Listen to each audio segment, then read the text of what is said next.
आप सभी साथियों को मेरा प्यार भरा नमस्कार। हम कोर्स शुरू करने जा रहे हैं जो कि जर्नल हिंदी का कोर्स होगा, जिसमें कि हम हिंदी व्याकरण की बात करेंगे। हिंदी व्याकरण के सारे टॉपिक्स हम डिस्कस करेंगे। अब देखो, हिंदी जो है वो एक महत्वपूर्ण भाषा होती है। क्योंकि ये हमारे देश की भाषा है और हमारी राजकीय भाषा भी है। इसलिए इसको पढ़ना और इसके बारे में जानना हमारे लिए बहुत ज़रूरी हो जाता है। जानकारी के साथ साथ हमें ये भी पता है कि हमारे एग्जामिनेशंस में हिंदी व्याकरण से क्वेश्चन भी पूछे जाते हैं। अगर हम मुख्यतः बात करें हिमाचल प्रदेश के एग्ज़ाम्स में, जहाँ पे जेबीटी और आर्ट्स जो हमारा कमीशन है उसमें हिंदी पूछी जाएगी, मेन सब्जेक्ट के रूप में ये काम करते हैं। और अगर हम टैट की बात करें, एचपी टैट, जेबीटी में भी हिंदी पूछी जाती है। और साथ ही अगर हम बात करें तो जो लैंग्वेज टीचर का टैट होता है, हिंदी लैंग्वेज टीचर का, उसमें तो हिंदी पूछी ही जाएगी। तो हमारे लिए अगर हम इन एग्ज़ाम्स की प्रिपरेशन कर रहे हैं तो हिंदी को पढ़ना समझना बहुत ही महत्वपूर्ण हो जाता है। अगर हम बात करें कि जैसे हमारे शब्द होते हैं, पर्यायवाची होते हैं, विलोम शब्द होते हैं, या अन्य प्रकार के समानार्थक शब्द हो गए, है ना, उनको पढ़ के ही हम एग्ज़ाम क्वालिफाई नहीं कर सकते हैं। और एग्ज़ाम को क्वालिफाई करने के लिए हमें हिंदी भाषा व्याकरण को अच्छे से समझना, पढ़ना और जानना ज़रूरी है। तो उसी को मद्देनज़र रखते हुए हम एक्सप्लोर कोचिंग क्लासेस आपके लिए ये बैच लेके आया है, जिसमें कि जर्नल हिंदी व्याकरण की ही बात की जाएगी।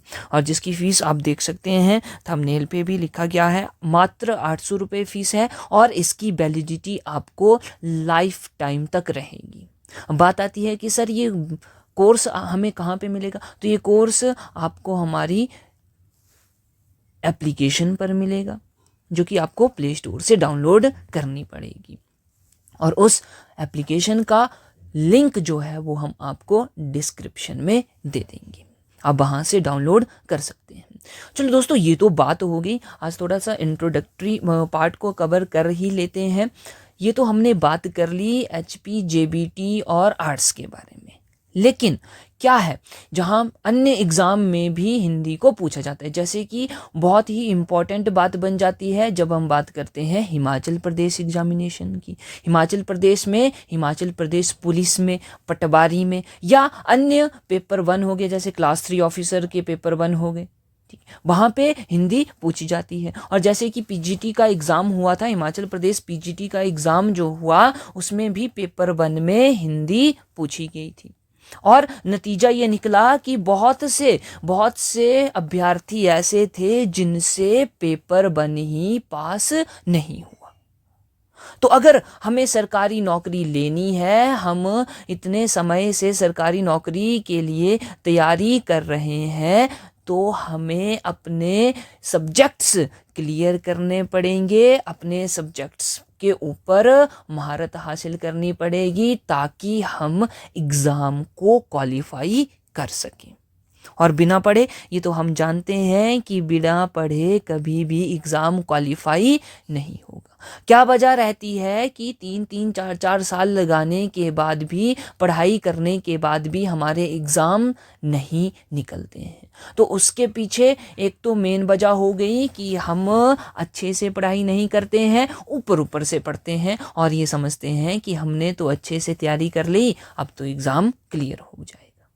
और दूसरी बात आ जाती है प्रैक्टिस। एक बार टॉपिक पढ़ लिया हमने, बुक पढ़ ली और उसकी प्रैक्टिस नहीं की, तब भी वहाँ पे भी ये नुकसान हमें देखने को मिलता है। तो इम्पॉर्टेंट बात ये हो जाती है कि हमें सब्जेक्ट के बारे में जानकारी होनी चाहिए। और हम 100% कोशिश करेंगे इस बैच में, इस कोर्स में, कि आपको पूरी की पूरी नॉलेज हिंदी व्याकरण से संबंधित दी जाए। इससे पहले मैं हिंदी पढ़ा चुका हूँ, कमीशन में भी, और साथ में एचपी टैट वालों को भी, और साथ में अगर हम बात करें हिमाचल प्रदेश पुलिस और पटवारी, इन बैचेस में भी ऑफलाइन तौर पर हिंदी पढ़ा चुका हूँ। ठीक। तो चलिए शुरू करते हैं फिर। मेरा नाम है हर्ष और मैं आपको जर्नल हिंदी कोर्स में आपका स्वागत करता हूं, जहां पे हम हिंदी व्याकरण के बारे में चर्चा करेंगे। और इसकी फीस रहेगी मात्र 800 रुपये। और आपको ये कोर्स कहाँ मिलेगा? हमारी एप्लीकेशन एक्सप्लोर कोचिंग क्लासेस पर, जो कि लिंक डिस्क्रिप्शन में दे दिया जाएगा, जहां से आप एप्लीकेशन डाउनलोड कर सकते हैं। तो चलिए बढ़ते हैं हमारी लेक्चर की तरफ। चलिए देखिए, सबसे पहले अगर हम बात करें हिंदी की, तो आप सभी को पता है हिंदी हमारी क्या है? राजकीय भाषा है। हिंदी हमारी राजकीय, ध्यान में बात रखिएगा, राजकीय भाषा है। अगर मैं आपसे क्वेश्चन पूछूं कि हमारी राष्ट्रीय भाषा कौन है, तो आंसर होना चाहिए सर कोई भी नहीं, कोई भी नहीं। ठीक है, तो ये बात ध्यान में रखिएगा, हिंदी क्या है? हमारी राजकीय भाषा है। अब बात कर लेते हैं कि ये जो हिंदी है, हिंदी शब्द है, इसकी उत्पत्ति कहाँ से हुई है, कैसे ये हिंदी बना?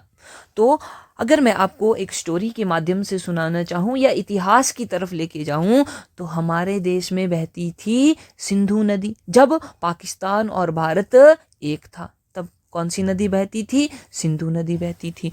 तो उसी सिंधु नदी के नाम पर इस हिंदी शब्द का उद्गम हुआ है, इस हिंदी शब्द की उत्पत्ति हुई है। अब समझते हैं, सर ये तो सिंधु है और आपने बोला हिंदी, ये तो दो अलग अलग शब्द हैं, फिर कैसे सिंधु से हिंदी शब्द बना? चलिए, अगर हम बात करें, जो हमारे फारसी लोग थे, जो ईरान के लोग थे, फारसी या जिनको हम बोलेंगे ईरानी लोग, वो क्या कहते थे? वो अपनी भाषा का प्रयोग कैसे करते थे? वो लोग जो थे वो थ को क्या पढ़ते थे? थ को त पढ़ते थे।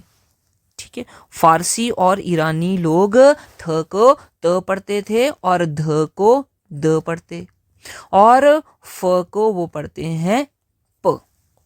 इस तरह से उनकी भाषा चलती है। ठीक बात हो गया। और जहां तक कि हम बात करते हैं स की, स को वो क्या पढ़ते थे? ह पढ़ते थे। स को क्या पढ़ते थे, या स का उच्चारण किस तरह से करते थे? वो ह की तरह करते थे। तो देखो, जब वो सिंधु बोलते थे तो सिंधु ना बोलकर क्या बोलते थे? हिंदू बोलते थे, हिंदू। ठीक है, हिंदू। और हिंदू से ही फिर बदल कर क्या बन गया? हिंदू बन गया, और उन्होंने नाम रख दिया हिंदुस्तान बन गया। फिर ये जो हिंदू शब्द है, ये बिगड़ता बिगड़ता हिंदवी के नाम से प्रचलित होने लगा, हिंदवी। और फिर एट लास्ट इसने किसका रूप ले लिया? हिंदी का रूप ले लिया। ठीक है, तो हम बोलेंगे कि सिंधु से ही हिंदी शब्द की उत्पत्ति हुई है। इतना हो गया।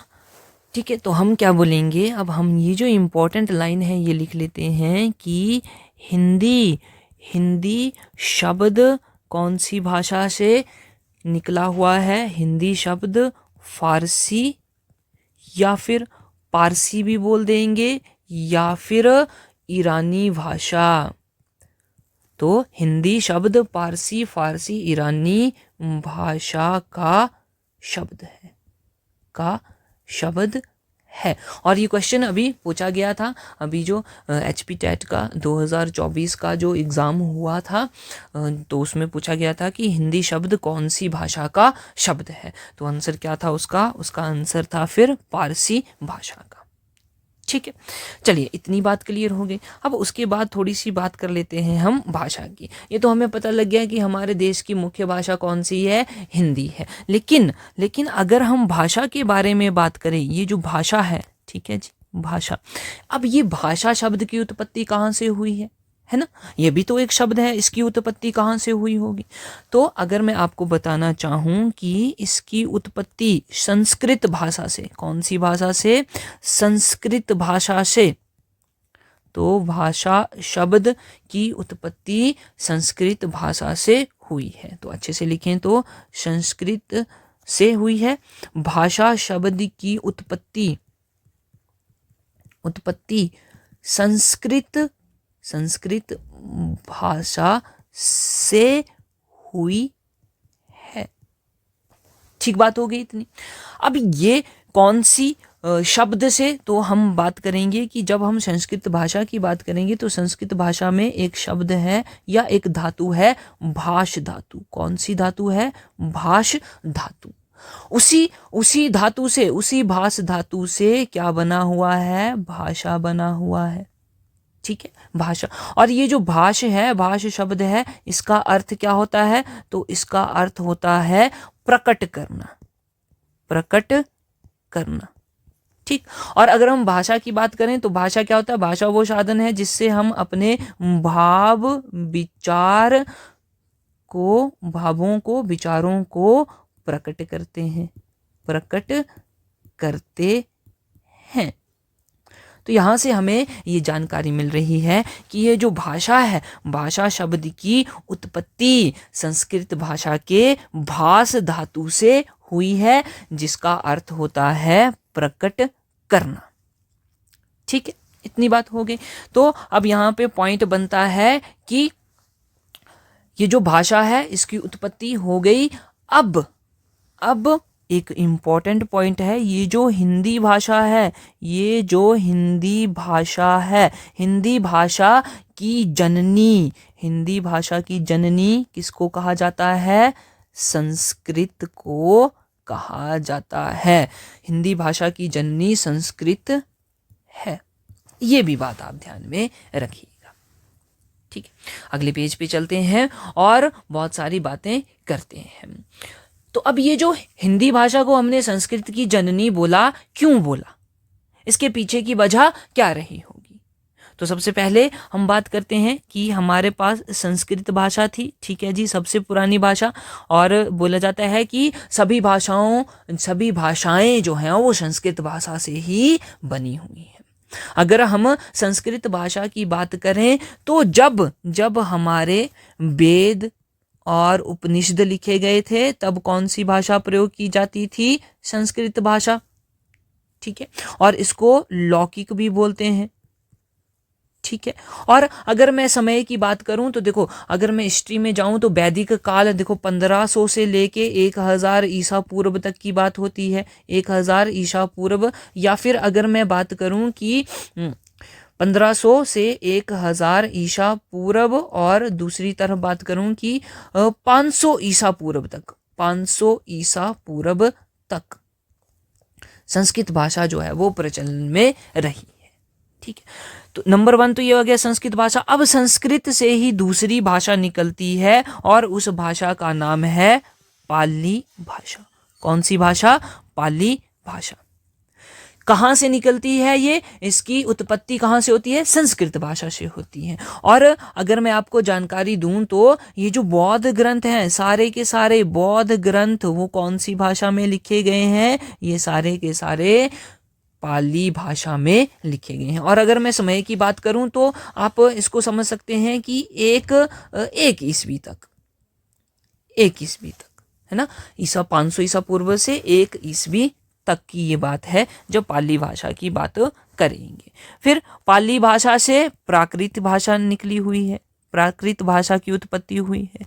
ठीक है, और प्राकृत भाषा में सभी जैन ग्रंथ लिखे हुए हैं, सभी जैन ग्रंथ लिखे हुए हैं। और इसका समय तो 1 से लेके 500 ईस्वी तक के आसपास हम मान सकते हैं।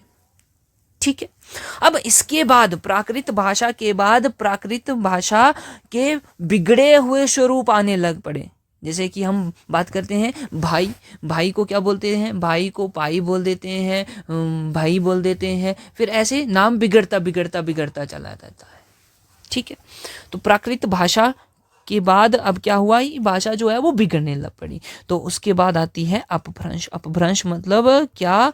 ये प्राकृत भाषा का बिगड़ा हुआ रूप है, प्राकृत का बिगड़ा हुआ रूप, प्राकृत का बिगड़ा हुआ रूप। ठीक बात हो गई इतनी। फिर ये जो अपभ्रंश है इसी में आगे आ जाती है सौर सैनी। सौर सैनी। अब आप बोलोगे सर ये सौर सैनी क्या है? सौर सैनी भी ये भाषा का बिगड़ा हुआ रूप ही है। ठीक है, जिसको हमने क्या बोल दिया, सौर सैनी बोल दिया। और ये कब तक चलता है, ये चलता है रफली 1000 ईस्वी तक। कब तक, 1000 ईस्वी तक सौर सैनी। ठीक, अब यही सौर सैनी है, यही सौर सैनी अपभ्रंश है जिससे कि हिंदी भाषा की उत्पत्ति होती है। किसकी, हिंदी भाषा की उत्पत्ति होती है। तो यहां पे लिख दिया जाए कि सौर सैनी से हिंदी भाषा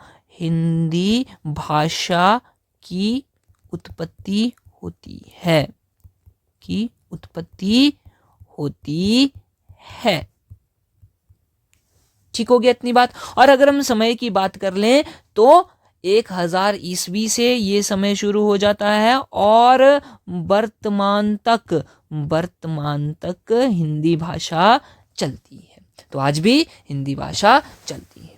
अगर मैं बात करूं कि हिंदी भाषा का मानक समय, ये इंपॉर्टेंट है भाई, हिंदी भाषा का मानक समय, जब से हिंदी भाषा प्रचलन में आई तो हिंदी भाषा का मानक समय क्या कहलाएगा, 1100 ईस्वी कहलाएगा। ये भी बात आप ध्यान में रखिएगा। ठीक, तो इस तरह से हिंदी भाषा की उत्पत्ति होती है, हिंदी भाषा बनती है। कहां से बनी, कौन है भाई हिंदी भाषा की जननी, मूलतः संस्कृत है। अगर हम बोलें कि हिंदी भाषा की उत्पत्ति कौन सी भाषा से हुई है, तो आप बोलेंगे प्राकृत भाषा से हुई है। और अगर हम अपभ्रंश की बात करें तो अपभ्रंश कौन आ जाएगी, सौर सैनी आ जाएगी। तो ये बातें आपको ध्यान में रखनी है। ठीक है, चलो ये तो हो गया हमारी हिंदी भाषा। अब उसके बाद मुख्य टर्म्स देख लेते हैं, जैसे कि हो गया लिपि। अब ये लिपि क्या होती है ना, जैसे कि हम बोलेंगे कि हिंदी भाषा की लिपि क्या है, आप बोलोगे कि सर देवनागरी।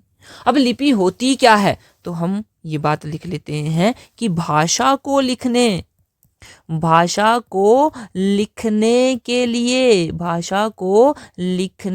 के लिए जिन चिन्हों का उपयोग किया जाता है के लिए निश्चित, और ये चिन्ह कैसे होते हैं, निश्चित चिन्ह होते हैं। ठीक है, निश्चित चिन्ह, उन्हीं को क्या बोलते हैं, भाषा की लिपि कहा जाता है। उस भाषा की लिपि कहलाती है, लिपि कहलाती है। तो ये भी बात आप ध्यान में रखिएगा। लिपि की डेफिनेशन भी हो गई। अब आ जाता है कि भैया ये जो हिंदी भाषा है इसकी लिपि क्या है, तो वो लिख लेते हैं अब हम। तो देखो, अगर मैं देवनागरी लिपि की बात करूं, देवनागरी लिपि, कौन सी लिपि, देवनागरी लिपि। ठीक है, तो सबसे पहले हम बात करेंगे संस्कृत भाषा। अरे भाई संस्कृत भाषा की लिपि भी देवनागरी है। फिर अगर हम बात करें हिंदी भाषा, अरे भाई हिंदी भाषा की भी वही है। फिर हम बात करें मराठी भाषा की, तो मराठी भाषा की भी वही है। अगर हम बात करें नेपाली भाषा की, तो नेपाली भाषा की भी है। और भी बहुत सारी भाषाओं की लिपि देवनागरी है, जिनमें से कि मुख्यतः संस्कृत, हिंदी, मराठी, नेपाली, साथ में लिख देते हैं इत्यादि। ठीक, और अगर हम और भाषाओं की बात करें, जैसे कि हमारी इंग्लिश भाषा है, तो इंग्लिश भाषा की लिपि क्या है, रोमन लिपि है ना जी। रोमन लिपि किसकी है, अंग्रेजी भाषा की, अंग्रेजी भाषा की। प्रश्न पूछा गया है अंग्रेजी भाषा की लिपि क्या है, आप बोलोगे सर रोमन है। उसके बाद नेक्स्ट अगर हम बात कर लेते हैं कि देवनागरी, देवनागरी तो हो गया गुरुमुखी, गुरुमुखी। ये भी प्रश्न पूछा गया था भैया, गुरुमुखी लिपि कौन सी भाषा की है, तो ये पंजाबी भाषा की है। कौन सी है, पंजाबी भाषा की है। ठीक है, और अगर हम बात करें टांकरी लिपि की, टांकरी लिपि, ध्यान में बात रखिएगा, टांकरी लिपि हमारे लिए क्यों इंपॉर्टेंट है, क्योंकि यह पहाड़ी भाषा की लिपि है। तो टांकरी लिपि पहाड़ी भाषा की लिपि है, पहाड़ी भाषा। ये बातें आपने थोड़ा सा ध्यान में रखनी है। ठीक है जी। अब देखो हिंदी की जो मानक लिपि है उसको क्या बोला गया है, देवनागरी बोला गया है। और ये जो देवनागरी लिपि है इसकी उत्पत्ति कहाँ से हुई है, इसकी उत्पत्ति ब्राह्मी लिपि से बोली जाती है। तो ये भी हम पॉइंट साथ में लिख लेते हैं इम्पोर्टेंट करके कि बोला गया ये जो देवनागरी लिपि है इसकी उत्पत्ति कहाँ से हुई है, इसकी उत्पत्ति ब्राह्मी लिपि से हुई है। भाई किस लिपि की, देवनागरी लिपि की। किस लिपि की, देवनागरी लिपि की। ठीक है, तो ये बातें आप ध्यान में रखिएगा। चलिए उसके बाद बात कर लेते हैं थोड़ी सी आगे। अब इसके बाद ये तो हमने देख लिया भाई, भाषा भी देख ली, हिंदी भी देख ली, उसकी लिपि भी देख ली। अब सीधा आ जाते हैं हम हिंदी वर्णमाला पर। देखो बहुत ही इंपॉर्टेंट है, हिंदी वर्णमाला से क्वेश्चन एग्जाम में बनता है और ये बहुत ही इंपॉर्टेंट टॉपिक भी रहता है। तो हमने लिख दिया हिंदी वर्णमाला। अब ये वर्ण क्या होते हैं, वर्ण क्या होते हैं, वर्ण चिन्ह होते हैं जो किसी भाषा को व्यक्त करते हैं। यानी कि जो हमारी लिपि है वो किससे बनी हुई है, चिन्हों से बनी हुई है। और उन्हीं चिन्हों को हम क्या बोल देते हैं, उन्हीं चिन्हों को वर्ण बोल दिया जाता है। ठीक है, उन्हीं को क्या बोल दिया जाता है, वर्ण बोल दिया जाता है।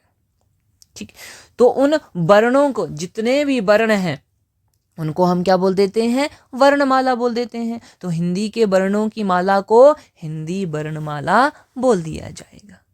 चलें, इतनी बात हो गई। अब अगर हम हिंदी वर्णमाला की बात कर लेते हैं तो हिंदी वर्णमाला में क्या क्या होते हैं भैया जी, दो चीजें होती हैं। कौन कौन सी, एक तो आप बोलोगे कि सर स्वर होते हैं, और दूसरा क्या होता है, दूसरा होता है व्यंजन। एक स्वर हो गया और दूसरा क्या हो गया, दूसरा हो गया व्यंजन। अगर हम स्वरों की बात कर लेते हैं तो स्वर क्या होते हैं इसके बारे में बात करें पहले। ठीक है, स्वर, इनकी डेफिनेशन लिखते हैं। ठीक, चलो लिखते हैं। उच्चारण में किसी अन्य वर्ण की सहायता से ना बोले जाएं ऐसे वर्ण जो स्वतंत्र रूप से बोले जाएं, स्वतंत्र रूप से बोले जाएं, वो किसी भी अन्य वर्ण की सहायता नहीं लेते हैं जब हम उनका उच्चारण करते हैं। तो स्वर की सीधी सी जो डेफिनेशन आ जाएगी वो सीधा सा लिख लेते हैं। उच्चारण में किसी अन्य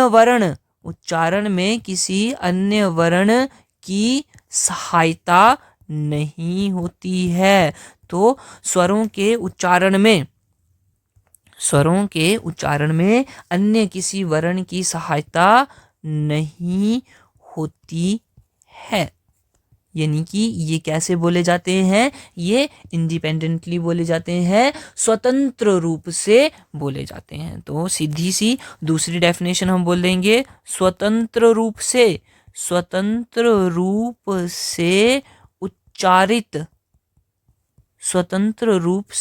उच्चारित होने वाले वर्ण स्वर कहलाते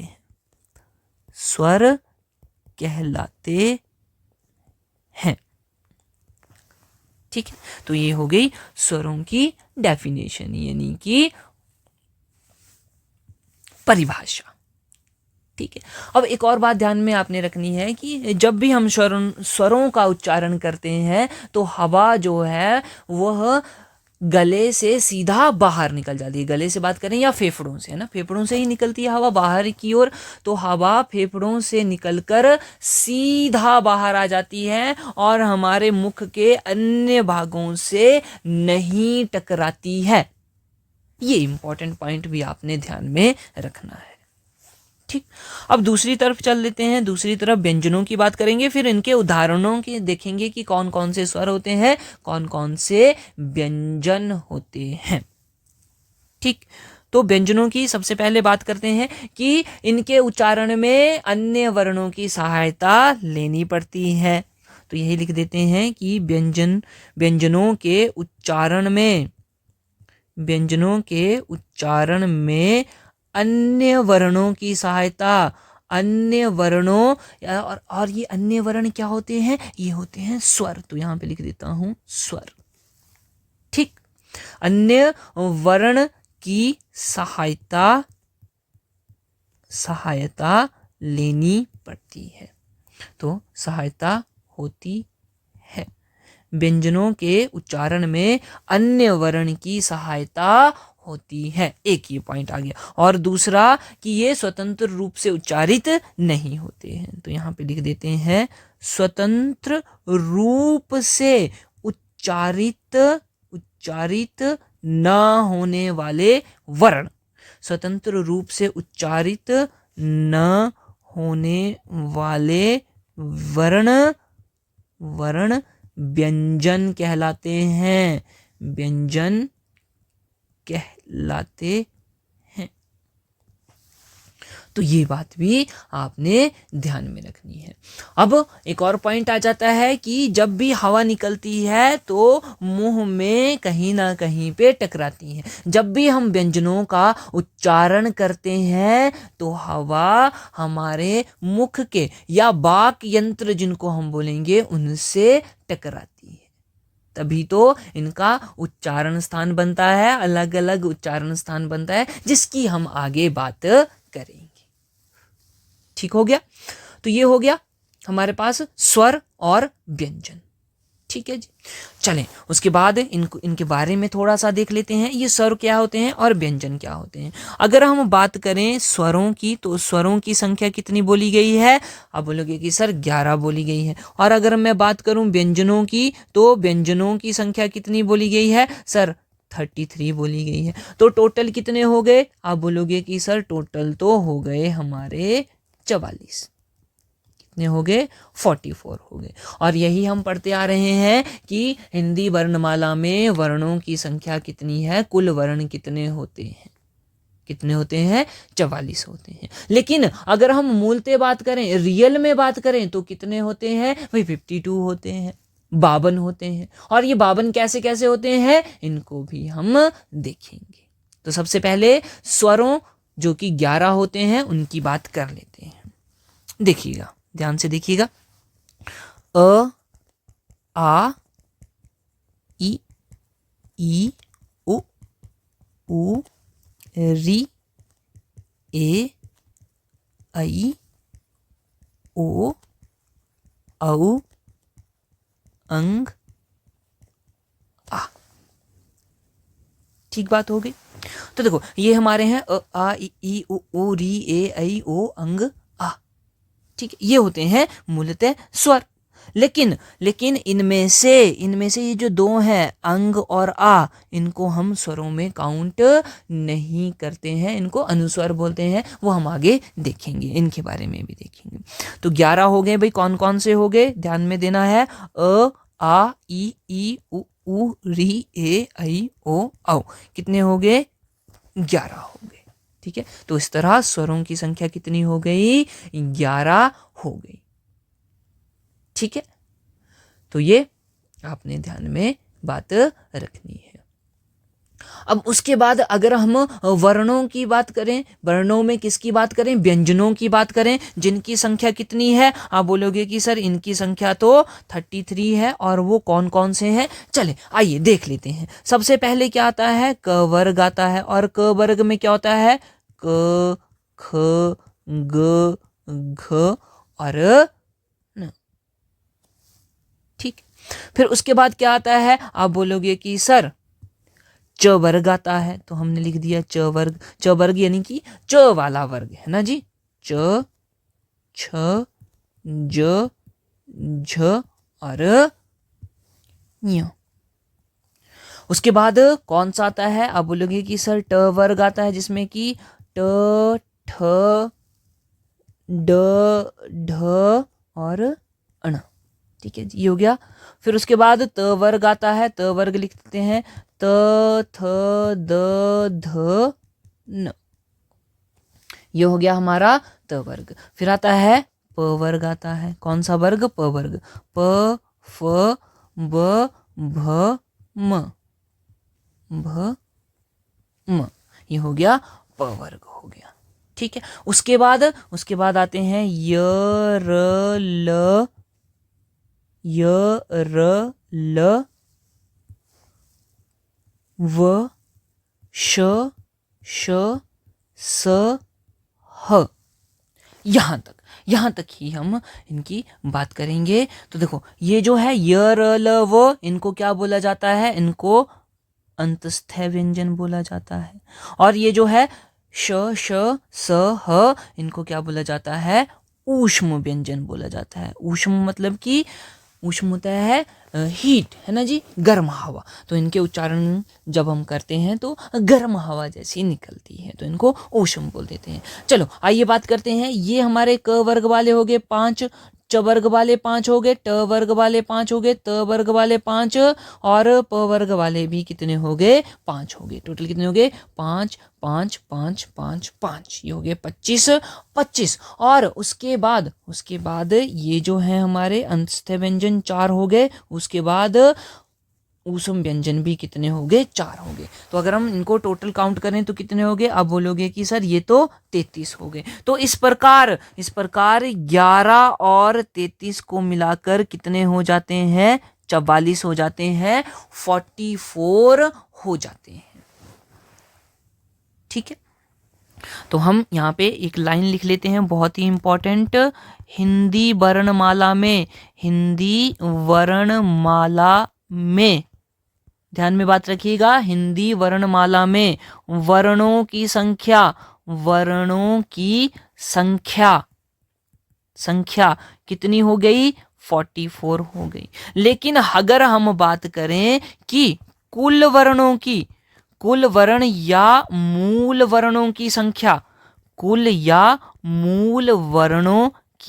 संख्या कितनी है, तो आप बोलोगे कि सर ये होती है 52। ठीक है, 52। अब देखो 44 तो हमने काउंट कर लिए, है ना जी, 44 हो गए हमारे। अब बाकी के जो हमारे 8 बचे हैं, वो कौन कौन से होते हैं, उनको देख लेते हैं। तो देखो, सबसे पहले ये जो अंग और आह है, इनकी बात कर लेते हैं। इनको क्या बोलते हैं? अयोगवाह बोलते हैं। क्या बोलते हैं? अयोगवाह वर्ण बोला जाता है। ठीक है, तो यहां पे पॉइंट बना लेते हैं, अयोगवाह। और ये कौन कौन से होते हैं? अंग होता है, और दूसरा क्या होता है? आह होता है। और इनकी संख्या कितनी होती है? 2 होती है। उसके बाद आते हैं उत्क्षिप्त व्यंजन। ध्यान में बात रखिएगा, क्या आते हैं? उत्क्षिप्त व्यंजन।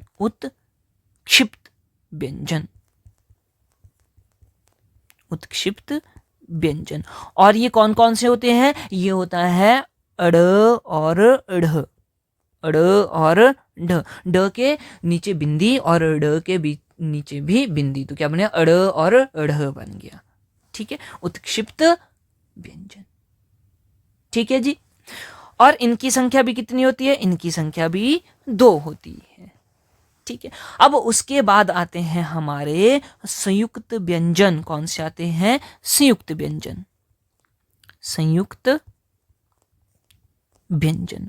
और इनकी संख्या कितनी होती है? इनकी संख्या होती है 4। और ये कौन कौन से हैं? चलिए देख लेते हैं। एक हमारा आ गया क्ष, ठीक है जी। उसके बाद क्या आता है? त्र, और उसके बाद क्या आता है? ज्ञ, और एक आता है श्र।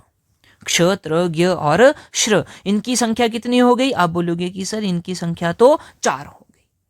अब इनको संयुक्त व्यंजन क्यों बोला जाता है? तो ये 2, ध्यान में बात रखनी है, ये 2 व्यंजनों से मिलकर बनते हैं। किनसे मिलकर? व्यंजनों से मिलकर बनते हैं। ठीक है, जैसे कि क्ष जो है हमारा, ये जो क्ष है, ये किस किस से मिलकर बनता है? आधा क और पूरा श। कौन सा? श षटकोण वाला। ठीक है, फिर आ गया त्र किससे? आधा त और पूरा र। ठीक है जी। अगर हम ज्ञ की बात करते हैं, ज्ञ ज्ञ, तो ये किस किस से बनता है, ज जमा य, इससे बनता है ज्ञ। इसको ज्ञ बोला जाता है, हम तो ज्ञ बोलते हैं, असल में क्या होता है, ज होता है। फिर अगर हम श्र की बात करते हैं तो ये श, शेर वाला श जमा में पूरा र, ठीक है। आगे हम जब हम इनके उच्चारण स्थान देखेंगे तब उसके बाद से हम क्या बोलेंगे, जैसे कि क श हो गया हमारा श मूर्धा वाला श, त श हो गया हमारा तालु वाला, स हो गया हमारा दंत वाला, तो हम उस तरह से उनका नाम लिया करेंगे, लेकिन अभी के लिए ऐसे ही समझते हैं, ठीक। तो ये कितने हो गए, 4 हो गए संयुक्त व्यंजन। तो देखो पहले 44 थे, 44, 2 46, 2 48 और 4 52 हो गए भाई, टोटल 52। तो इस तरह से 52 वर्ण होते हैं, कुल 52 52 वर्ण होते हैं।